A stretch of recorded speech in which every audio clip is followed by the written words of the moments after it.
اللهم صل على محمد وعلى آل محمد كما صليت على إبراهيم وعلى آل إبراهيم إنك حميد مجيد اللهم بارك على محمد وعلى آل محمد كما باركت على إبراهيم وعلى آل إبراهيم إنك حميد مجيد الحمد لله وحده الصلاة والسلام على من لا نبي بعده السلام عليكم ورحمة الله وبركاته প্রিয় দর্শক কাছে দূরে দেশ ও বিদেশে যে যেখানে অবস্থান করছেন সকলকে জানাই আমি আমার আন্তরিক সালাম শুভেচ্ছা অনেক অনেক অভিনন্দন। প্রিয় দর্শক, নাম হচ্ছে জহিরুদ্দিন মোহাম্মদ বাবর। সালটা ছিল 1494। 1494 সালে জহিরুদ্দিন মোহাম্মদ বাবর তিনি সিংহাসনে বসেছিলেন। এরপর 1504 খ্রিস্টাব্দে তিনি কাবুলকে দখল করেন। তারপর 1526 খ্রিস্টাব্দে পানিপথের যুদ্ধ হয়।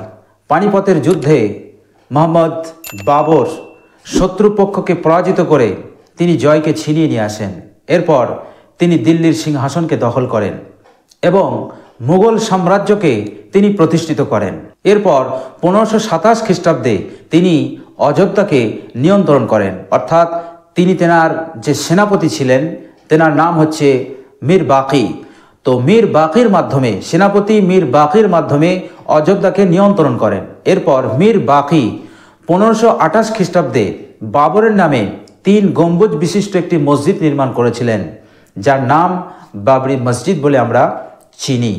তো প্রিয় দর্শক, 1528 খ্রিস্টাব্দে বাবরের সেনাপতি মীর বাকি বাবরি মসজিদকে নির্মাণ করেছিলেন।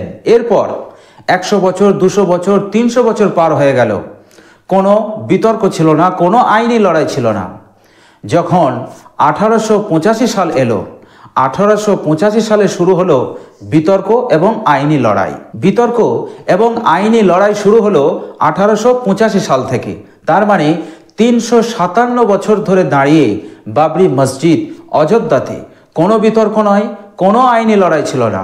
শুরু হলো 357 বছর পর বিতর্ক শুরু হলো, আইনি লড়াই শুরু হলো।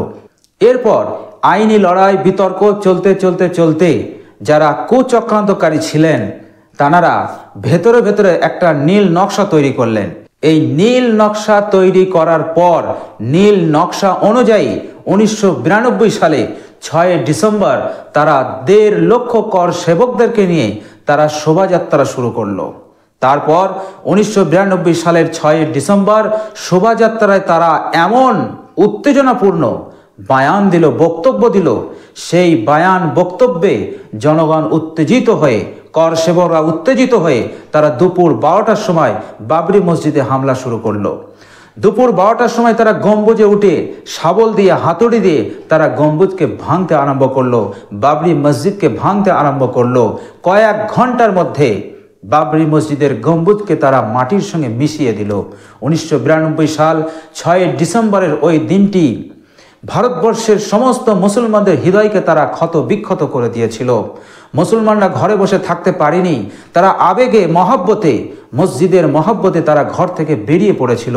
শুরু হয়ে গেছিল দাঙ্গা এবং সেই দাঙ্গাতে 2000 মানুষের প্রাণ গিয়েছিল, যাদের মধ্যে বেশিরভাগ ছিল মুসলমান। প্রিয় দর্শক, এর পরেও বিতর্ক থেমে থাকেনি, আইনি লড়াই থেমে থাকেনি। আইনি লড়াই বিতর্ক চলতে লাগলো। চলতে চলতে চলতে চলতে 2019 সালে সুপ্রিম কোর্ট শেষ ফয়সালা দিয়ে দিল যে বাবরি মসজিদের জায়গায় বাবরি মসজিদ আর হবে না, সেখানে হবে রাম মন্দির।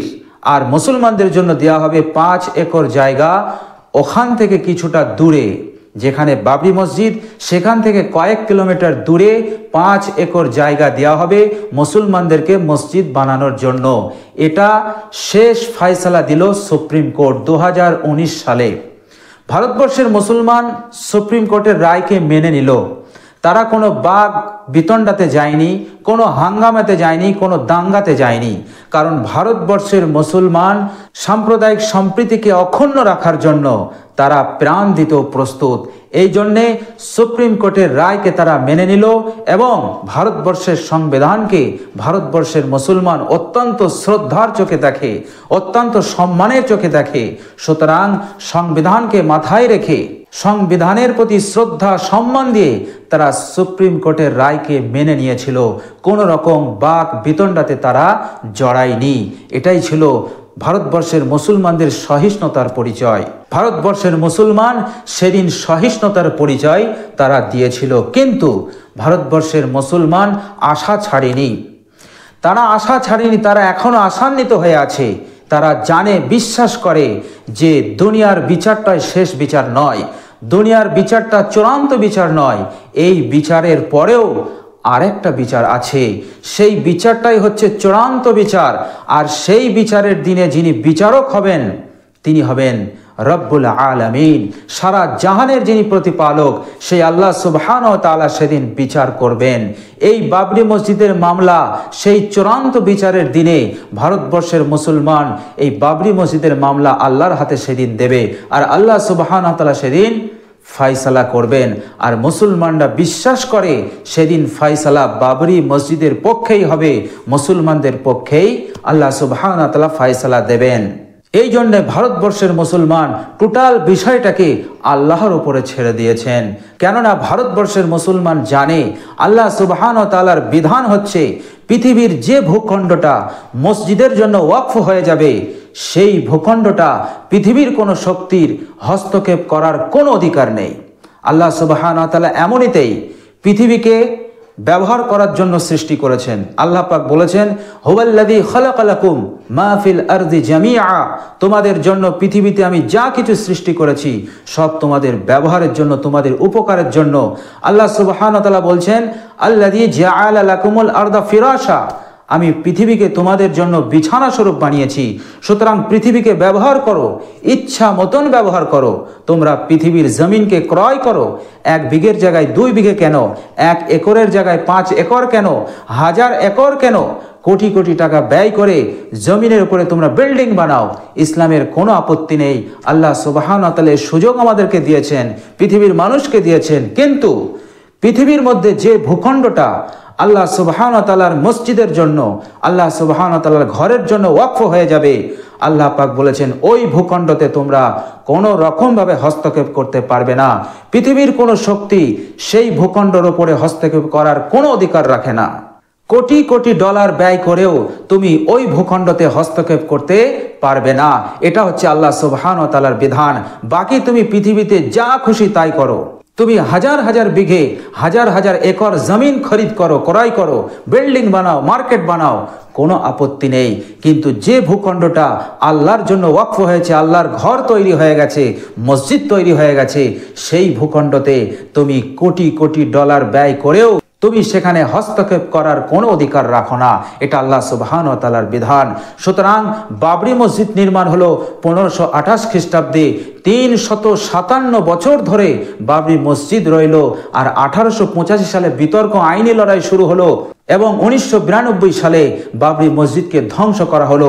আর 2019 সালে বাবরি মসজিদের ওখানে রাম মন্দির করতে দেওয়া হলো। আর মুসলমানদের জন্য ওখান থেকে একটু দূরে আলাদা জায়গায় মসজিদ করার জন্য জমিন দেওয়া হলো। কিন্তু মুসলমান বিশ্বাস করে ওই ভূখণ্ডতে পৃথিবীর কোনো শক্তির অধিকার নেই সেখানে হস্তক্ষেপ করা। এই বিশ্বাস নিয়ে তারা টোটাল বিষয়টাকে আল্লাহর উপরে ছেড়ে দিয়েছে। ভারতবর্ষের মুসলমান আল্লাহর উপরে ছেড়ে দিয়ে সাম্প্রদায়িক সম্প্রীতিকে অক্ষুণ্ণ রেখেছে। আল্লাহ সুবহানাহু ওয়া তাআলা চাইলে মোড় ঘোরাতে কতক্ষণ, আজ নয় কালকেও আল্লাহ সুবহানাহু ওয়া তাআলা মোড় ঘুরিয়ে দিতে পারেন। কারণ গোটা পৃথিবী, কুল কায়নাত আল্লাহর ইশারায় চলে। কুল কায়নাত সমগ্র সৃষ্টি আল্লাহ পাকের হুকুমের মোহতাজ, আল্লাহ পাকের আঙুলের ইশারায় চলে, আল্লাহ পাকের কুদরতে চলে। সুতরাং আল্লাহ চাইলে মোড় ঘোরাতে বেশিক্ষণ লাগবে না, কয়েক সেকেন্ডে তিনি মোড় ঘুরিয়ে দিতে পারেন।